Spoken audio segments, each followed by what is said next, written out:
Mars exploration log, day 1. We didn't have a smooth landing, but we're okay. It appears we're wrong about there not being life on Mars. Hello everyone, welcome back to the LEGO Retrospective series. I'm Braden from Bradante's Game Room, and I'm joined here today by Adam from Adam Brickz. The subject of today's retrospective is Life on Mars, which is a sub-theme of LEGO Space. We will be discovering the commercials, products, sets, alternate builds, minifigures, and more. We explored the desert with Pharaoh's Quest, the icy lands of Arctic, and now our first video into the final frontier, Life on Mars. Adam's going to start us off with the background story of the theme. In a not-so-distant future, astronauts from Earth crash land on the planet Mars. There they find bipedal, friendly aliens living amongst the red desert planet. The concept for life on Mars is simple. The astronauts observe the local inhabitants, called LOMs or LOMs. This is in an attempt to learn about their culture and their way of life. Unlike many previous sub-themes from the space line, the aliens are friendly and the humans are simply there to observe them. There is no war or action happening in this theme, rather the focus being on discovery. This was also around the same time when NASA began to go full throttle on their Mars exploration, so the theme suits the time period very well. Today, we will delve into the unusual and different world of life on Mars, so strap in and enjoy the video. Now I'm going to hand it back to Braden for the commercials and products. Mars exploration log, day 1. We didn't have a smooth landing, but we're okay. It appears we're wrong about there not being life on Mars. Very wrong. Their technology is very advanced. I've never seen anything like it. Push your courage farther than it's ever gone. LEGO Life on Mars. Hope you enjoy the trip. LEGO Life on Mars. Each set sold separately. Your encounter may vary. What we just saw there was the full Life on Mars TV trailer. As per usual, LEGO does a great job highlighting the sets and showcasing the play features of this line. They even show an alternate build made by combining two sets, that's 7313 and 7314. That's a great touch. Now that the commercial's out of the way, let's get into the other stuff because there's a lot to cover with this one. So the first thing we were able to find was the Out of This World Adventures magazine. This heavily featured Life on Mars on the first few pages. The way the sets are laid out here look awesome, and you even see the t-shirt that we're going to talk about later. Here's a better view of the cover of the magazine, as well as another one that we were able to find. Next up is probably one of the coolest things we found for one of these retrospectives so far. What you're seeing here is an alien minifigure that actually went to space. They sent a whole bunch of these guys on the International Space Station, and then when they came back, they framed them like this, making them a very desirable and rare item. Up next, we have the Life on Mars website. So unfortunately, there isn't much left of the actual website. This happens a lot with older websites. But I did manage to use an Internet Archive website to take a few screenshots. Unfortunately, a lot of the pictures are missing, but at least we're able to see how the website was structured and how the information was posted to it. They really went all in on Life on Mars.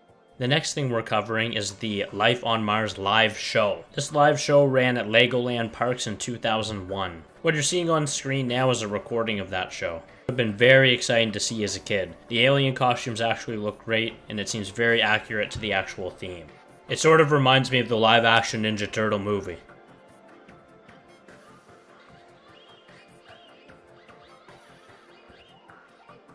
Up next is the LEGO Life on Mars store display. I love the LEGO store displays, they're very unique pieces. This one is no exception. It's always awesome to see a set in the store before you actually purchase it, and they always had custom artwork too. The previous lines we've done retrospectives on, they all had posters, but Life on Mars has a whole bunch of them. Let's take a look. If ever you need a new outfit for a day out or a party or something, you can put together quite the fit with all the Life on Mars clothing.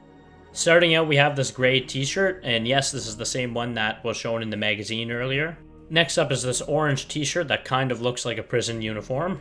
And lastly, my favorite clothing item that I've seen so far, the iconic silver Life on Mars vest. This thing is awesome, I'm glad I don't have it or I'd wear it everywhere.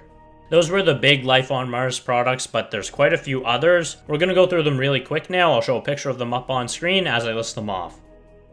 Pen set, clock, watch, keychain, another keychain, whatever this thing is, a pin, another pin, and a drawstring bag. Oh, and they also had the accessory pack as well. Now we're going to go through every set in detail. First, Adam will talk about the alien sets, and after that I'll be discussing the human sets. Take it away, Adam. Okay guys, so we're just going to jump right into the sets. As Braden mentioned, I'm going to be covering the alien sets. So the first set we're going to be looking at is set number 1414, the double hover. Now a common theme you're going to see here with a lot of these early 2000s themes is that they made a polybag and a box version of a lot of the smaller sets. This is a prime example. The double hover had a box set which was 7300. There are no differences between the two sets, simply one came in a box and one came in a polybag, and you're going to see that for a few other sets that we're going to cover here. This set comes with a orange and turquoise LOM, or LOM, the alien. There isn't a whole lot to write home about the double hover, however, I do really like that printed dish piece in the back. It looks absolutely fantastic. The use of the sand green in the back also looks really great, and it's a decent little build. Now this set was actually part of the Kabaya sets, so this is a set that you could only get in Japan at the time. They did this with Star Wars, they did this with a few other themes. I think Rock Raiders had a few too. And again, these are just exclusive to Japan. Many people have shipped them over. They're pretty easy to get, but you're going to have to pay quite a fee for them. The next set we're going to be talking about is the Jet Scooter. The Jet Scooter is a beautiful little set. I think it's a little bit better than the last one. You get a LOM here with black legs this time, and the only issue I would have with these sets, and with these minifigures more specifically, would be the legs. You can't move them, they're not bendable. It's kind of like the B-1 battle droids from Star Wars. There's just no bendability to them, which is fine for the time, but looking back, obviously it would have been a nice fix they could have made, but you get what you get. We get that cool little head mold, which is turquoise, and it looks fantastic, as for most of the minifigures in this line. As with our previous entry, there is a box set, and this is the Kabaya version. The box set is set number 7303, and again, there's really no differences between these sets. The only difference, one comes with a polybag and was released in Japan, the other was released worldwide and came in a box. The actual build for the set's not bad. It comes with two little thrusters on the front, which I think look really good with those translucent orange pieces. There's a few nice printed pieces. There's a printed tile on front, which looks really good and sells the detail that it's a sort of cockpit region. And there's another large printed piece on the back. I do like the smaller sets in this theme, as it feels like it really fills out the actual theme, but they're nothing really to write home about, as you'll see going forward. There's a lot better sets, and they get a lot bigger. We're going to be looking at Worker Robot, or 1416 next, and this is probably my favorite out of the smaller sets from Life on Mars. As a LEGO Star Wars fan, this sort of reminds me of an AT-ST. I really love the concept of just a simple robot walking on two legs. The Worker Robot set includes the turquoise and orange LOM, which again, I really like these minifigures. It's very nostalgic to a lot of us.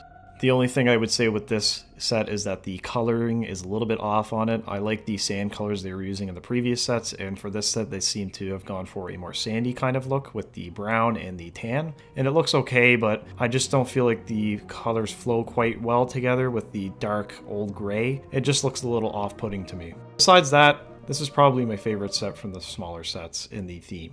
And surprise, surprise, this was the polybag or Kabaya version. As you know by now, there was a box release version of each of these smaller sets. This set number was 7302, and it was just a box set again. LEGO really seemed to like doing these polybag and box mixes. We saw this in the last thing we covered in the Arctic video. And once again, if you want to get your hands on one of these Kabaya sets, you're going to have to be paying a hefty fee. With the small sets out of the way, let's move into the next series of sets. Things are really starting to heat up on the planet of Mars with this set. Red Planet Cruiser, or 7311, is the next set, and we finally get to start seeing the use of the sand pieces. And it looks absolutely beautiful. I love these sand colors, they're probably my favorite out of LEGO, and the sand green just looks absolutely fantastic on the back of this build. So this build is essentially supposed to be just a cruiser robot that the aliens use to roam around the planet. It's a bit of a spaceship with a leg hanging down, I guess, to probably land the actual ship for the robot. We have two thrusters on the back with the translucent orange pieces again. The front of the build also has two mechanical arms, and I really like the way this build looks. The landing piece is really nice, albeit it is one large piece similar to the pieces used in the AT-SD from 2001 in LEGO Star Wars, but nevertheless it looks good, and especially for the time with the coloring, it really fits. This set gives us probably my favorite minifigure. We get a lime green LOM. And if you guys are Star Wars fans like me, you remember Bounty Hunter Pursuit, and I love the lime green coloring. Also Power Minders fans. And this is definitely my favorite minifigure. It looks really good. This set, unlike the smaller sets in the theme, did not come with a Kabaya version, it only came with a box version released worldwide. That makes my job a lot easier for covering this video. The Red Planet Cruiser is overall a really solid set, and one of my favorites from the line. I love this next one. The Red Planet Protector, or set number 7313, is absolutely beautiful. They make great use of some purple pieces in this set, and there's some fantastic printed pieces on there as well, as you can see from this image. From what I can understand from the set, it looks like this is a robot that sort of protects the aliens on the planet, hence the name Red Planet Protector. But it's a really nice set. It's quite menacing. I mean, if you landed on Mars and saw this, you probably want to fly back to Earth. And it looks like this is a non-operable vehicle. I can only base this on the fact that the alien, or the LOM, is outside of the vehicle, and it looks like the actual Red Planet Protector is guarding him. I could be wrong, let me know in the comments down below, but I like the idea that this is a robot that simply just follows the LOMs around and protects them as they search the surface of the Mars planet. One thing I will say about these sets before I move on is I really like the box art to the Life on Mars sets. You get a silhouette of the planet Mars, you get actual Mars surface, and you get the clouds on Mars. Let's move on to the next set. We're getting to that side of the Life on Mars sets that really show the strengths of the theme, in my opinion. This set is a prime example of that. Let me tell you why. If you look at some of the other sets that were released in 2001, this thing, probably up there for one of the better sets. It's a really simple yet effective design. It has a very simple yet effective color scheme, that being a red, a sand green, and finally the translucent orange and translucent green pieces. But I really like this color theme. I also like the tubular build that they made on the side for the arms. Now, I don't own this set or anything, but what I will say about it is that the tubes on the side make it look like the arms are a lot more flexible. That would lead me to believe that the playability of this set is a lot better than the previous sets we've looked at, and to me that automatically puts it above the other sets. This is a very menacing robot, and again, if you landed on Mars and saw this, you would be heading back in your ship and heading straight back to Earth. There's a sort of claw grip on one arm, and then on the other arm it looks like a flamethrower. For a theme that prides itself on discovery, this is a very threatening object, and probably a reason that we never saw a war between the humans and the aliens in this theme. Because by the looks of it, the aliens would probably wipe the floor with the humans. We get another different LOM in this set, and in this one we have a sort of sand coloring for the torso. Not my favorite, but it's pretty solid. This guy looks kind of sad based off his head, but nonetheless, it's a good minifigure. Let's move on to the next set. Set 7316, Excavation Searcher, is our next set, and oh boy, we get some really cool pieces in this one. Let's take a look at it. As we know, a common color in this theme would be all the sand colors, and we finally get some sand purple, which is one of my personal favorite colors of all time. We get what they call a 1x8x6 portal, and this has a fantastic mold to it, especially for the year 2001. I think it looks great. You also get some nice printed wedge pieces, as shown in the picture here, and the godly translucent orange rock piece, which if you like Ice Planet like I do, you'll love this piece. The build for the set looks like it's supposed to be a small base that has a excavation searcher, obviously, that's the name of the set, and it looks like they're bringing artifacts back to this little excavation site. From the looks of the set, it looks like they're carrying these translucent orange rocks around, and they must hold some sort of value to the LOMs. I also really like the build for the robot here, the excavation searcher. It looks like a sort of spider or a scorpion. I really like that look. They use some Technic pieces up top to display a sort of claw, which I think was a really nice touch. The little platform up top also looks really great. It screams 2001 to me. It's got that really cool retro look to it. And it looks like there's some sort of gate opening out front, which I think looks really good too. The set comes with 3 different minifigures. The first being our tan boy from the last set. The next minifigure has a gray torso, and his name is Pollux. And finally, we come back to Vega, the orange and turquoise LOM. It's a really solid lineup. This is their little excavation site. These are the 3 workers, and I think it looks really good. One of Life on Mars' stronger sets, in my opinion. Let's check out the next set. This is obviously the largest set of the line, and it is AOT Tube Hanger. The set came with 680 parts and 5 minifigures, and we get some really cool pieces in this one. Let's take a look at it. So we get introduced to these pneumatic pieces with the pump in the background. The pump is used to send the aliens from one side to another, and it was the first time we've seen a piece like this from LEGO. We wouldn't see this pneumatic piece again until Mars Mission, but I think it's a main piece of the set and offers some really fun functionability and playability. There are 3 separate tubes on this to transport 3 different aliens at one time. We have our sort of main base at the center of the build. We have a nice little sort of helicopter build that's flying around. We have another mech or a little robot on the set as well. We get 5 minifigures. We get a Martian that is red and green. His name is Arcturus. We get Cassiopeia, and I'm sorry if I'm pronouncing these incorrectly. We get Mizar, we get Rigel, and we get Vega again. I think Cassiopeia is probably my favorite. I love the purple and the turquoise mixed together. We get all kinds of sand pieces in this one. We get sand purple, sand green, sand red. Lots of great pieces in this set. And the little piece that they send the aliens through looks like almost like a stretcher to me. Kind of made me laugh when I first looked at it. Then I remembered that Mars Mission had similar things, and I used to love those sets, so I'll let it pass. Unlike Mars Mission though, these are black. Mars Mission had white. You would slide these into the tubes, you would pump the pneumatic piece, and they would slide all the way through the tubes out the other side. So this was a great playability feature. The main piece of the build would obviously be the centerpiece here. There's a lot going on. We once again see the sand purple portal piece, which I really like. It looks like it's supposed to display some sort of door piece for them. We have another translucent orange piece, which is the rock that is being held up by the crane in the background. And we have what looks like two little umbrella pieces on each side. I'm not sure if this is supposed to be a get-together area for the aliens or not, but regardless, it looks really funny. And at the end of the tubes, we also have these little entry pieces. Again, it kind of looks like the last build with a little gate in front. We have a blue and a red one. They're really simple, but I think they're effective, especially for the time being 2001. Now, obviously, guys, this is the biggest set from the line. However, I don't actually think it's the best set. You guys are going to see further on what is my favorite, so stay tuned for that. So that wraps up all of our baseline sets. I'm going to quickly cover the 4 polybags that were released. So quickly going through these, we have the Vega polybag, the Mizar polybag, the Altair polybag, and finally the Guard polybag. These were just simply a great way and a cheaper way to get the minifigures you want in bulk. And you could make a giant army of these minifigures if you really wanted to. Now, I'm going to hand it back to Braden. He's going to cover all the human sets. Enjoy.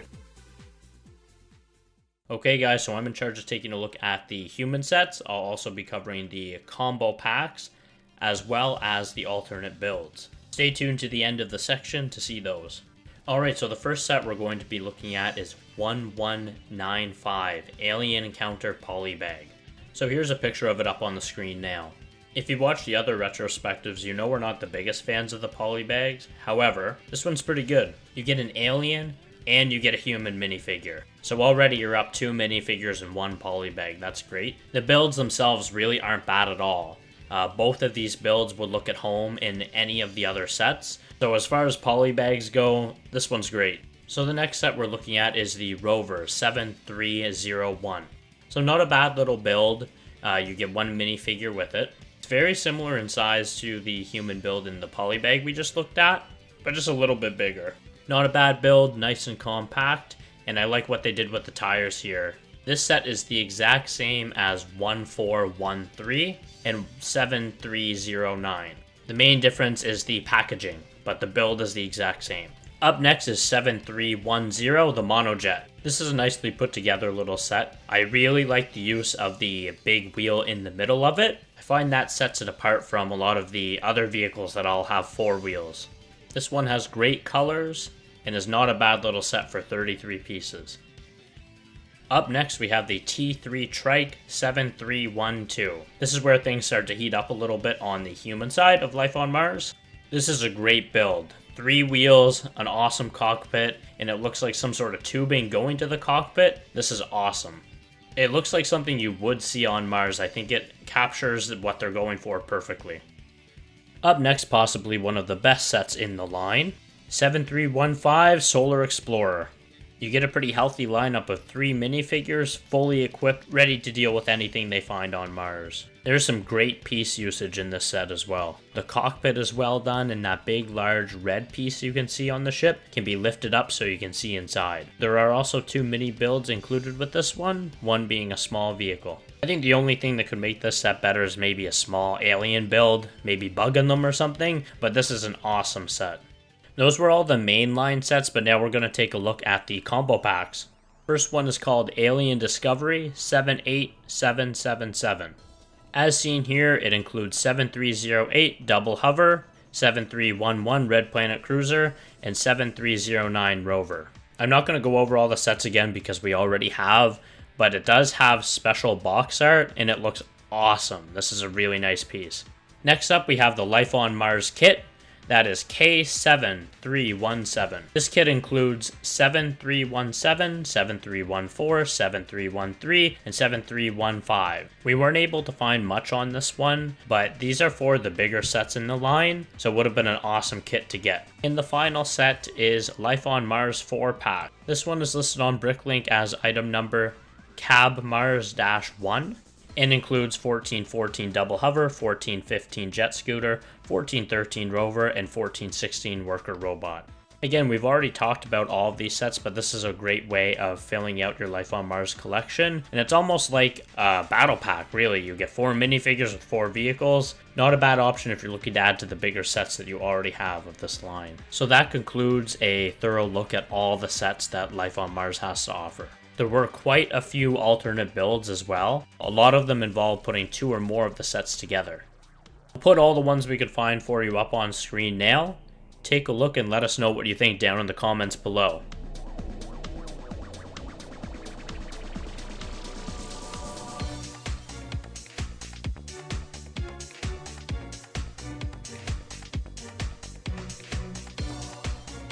Join me in the next section as we take a quick look at the minifigures.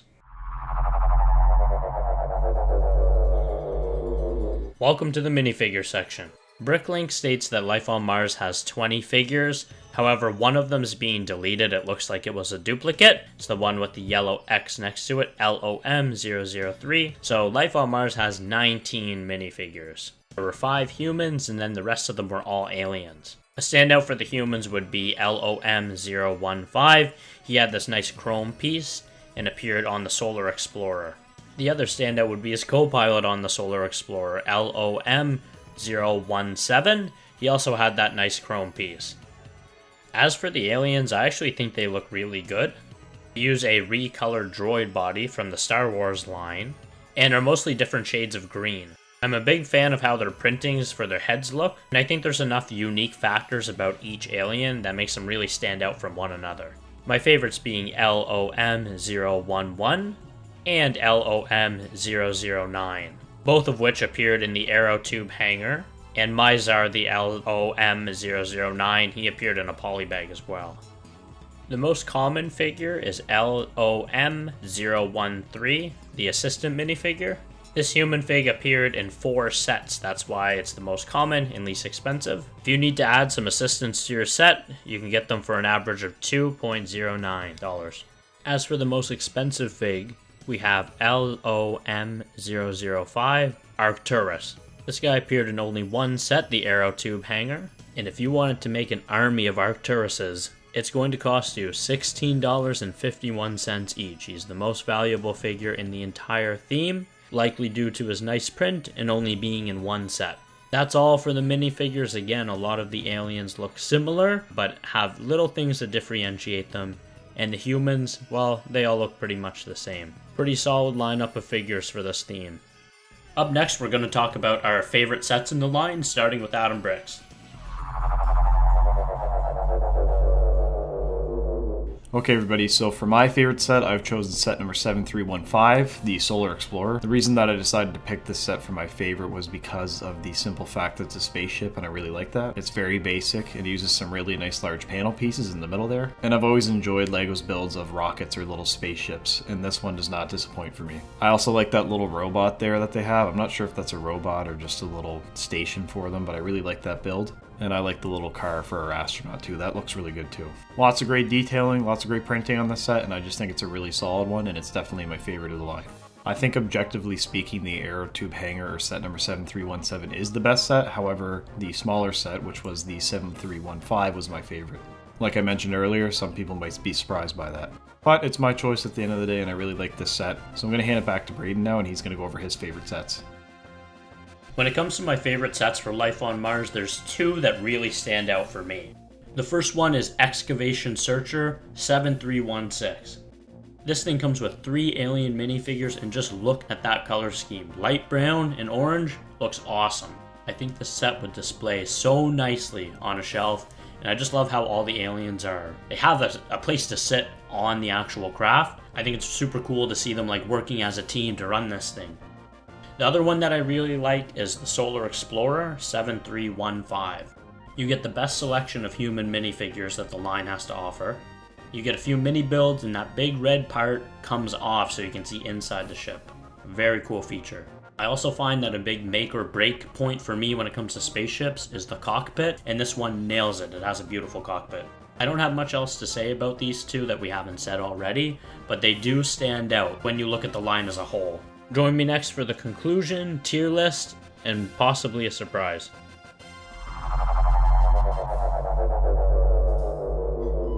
So here we are, guys, at the end of the video. Thank you so much for tuning in. This one was a lot of fun. There was a lot more to it than the other lines that we've looked at already. Lots of quirky products, lots of sets, lots of awesome things going on with this one. So that being said, we've discussed it thoroughly, and we're going to put Life on Mars on C tier. So it's going to be a high C tier above Pharaoh's Quest. Originally we had it low B tier, but then we discussed some of the things we'll be seeing on B tier, and it just really didn't fit there. That all being said, this tier list is very subject to change. I expect it to, especially as we go through some other themes. And it being C tier does not take away from the fact that this is a great space theme. Thanks so much for watching, guys. If you liked the video, please leave us a comment below. If you can think of any improvements, let us know as well. Leave us a like and subscribe so you don't miss the next one. If you have a theme you'd like us to cover, absolutely let us know below as well. Speaking of the next retrospective,